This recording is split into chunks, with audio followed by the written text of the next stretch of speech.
نشست خبری آقای گروسی دبیرکل آژانس بین المللی انرژی اتمی.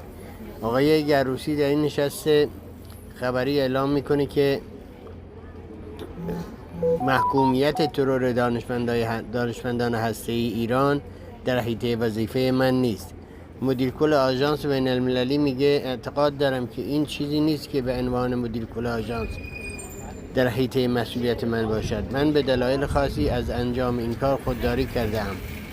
در جای دیگه گروسی میگه ایران به عنوان کشوری با رابطه طولانی با متخصصان حفاظت ما به خوبی میداند که آژانس بین المللی انرژی اتمی هیچگاه اطلاعاتی را به کسی منتقل نمی کند.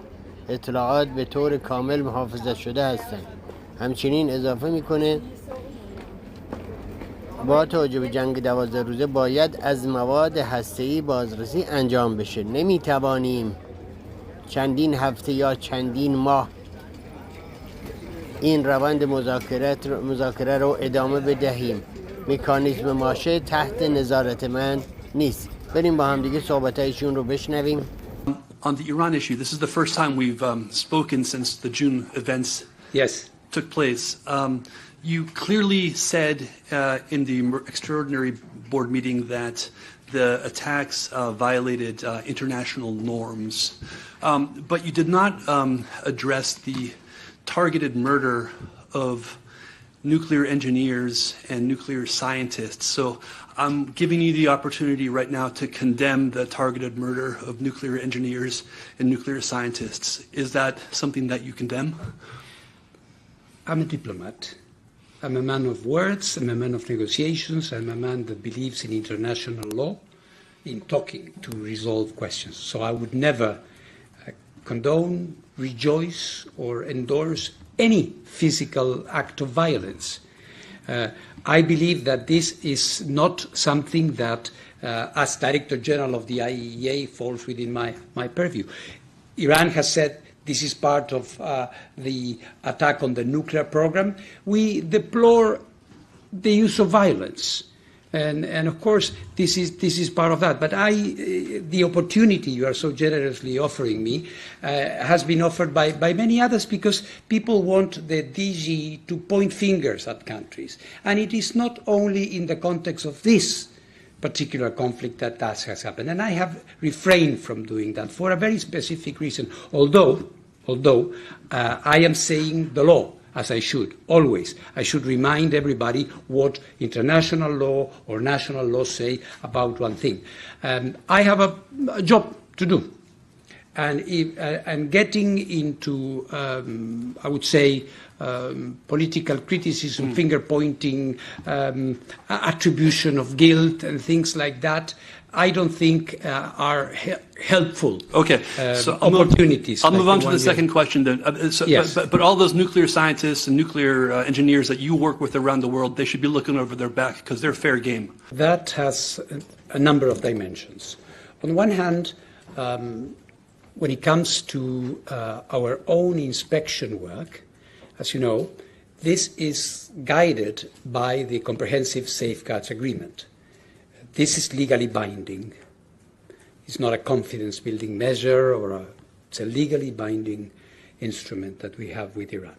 And in it, there are a number of timelines, there are a number of provisions, a number of things that should be done when it comes not only to inspections, but in particular when a country has had changes, important changes with regards to the inventory of nuclear material.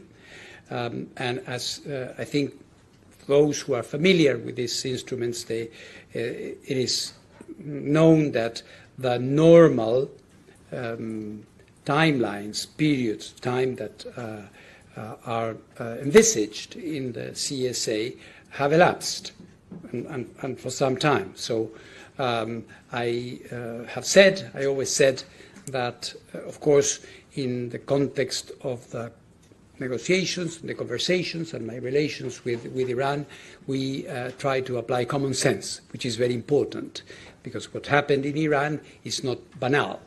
There were 12 days of attacks, physical destruction, and a number of important things, including political things. So we have been being flexible, I would say, in this. But of course, we need to do what is necessary. Since there are important aspects, including the nuclear material that is in Iran, as you know. I suppose there will be other considerations and questions to this. So it is not like we can go for weeks and months on end talking about this. This is what I have in mind when I refer to time.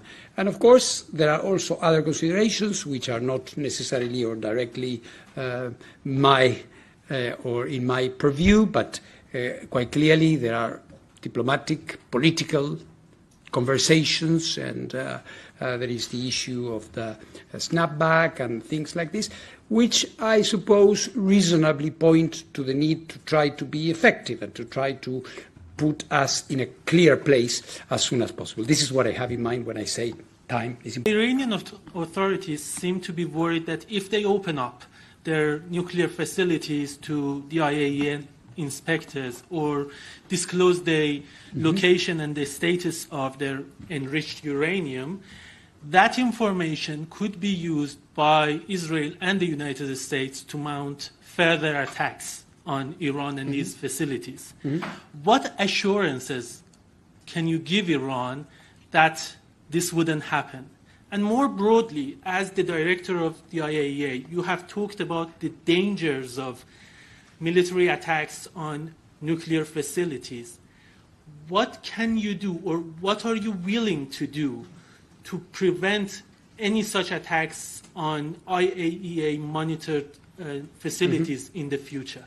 Yes, thank you very much. Well, on the issue of confidentiality has been mentioned a lot.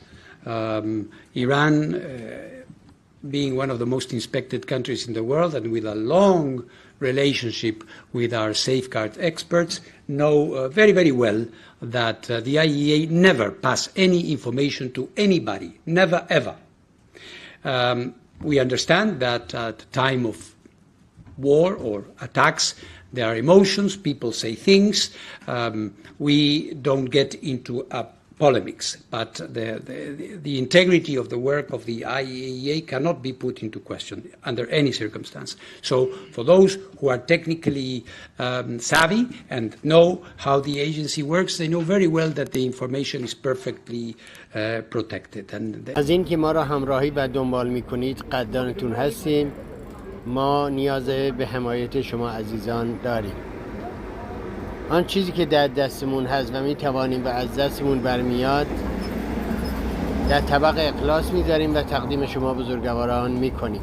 امیدوارم که ما را از همراهی با خودتان محروم نفرمایید. پایدار و پیروز باشید. پاینده ایران.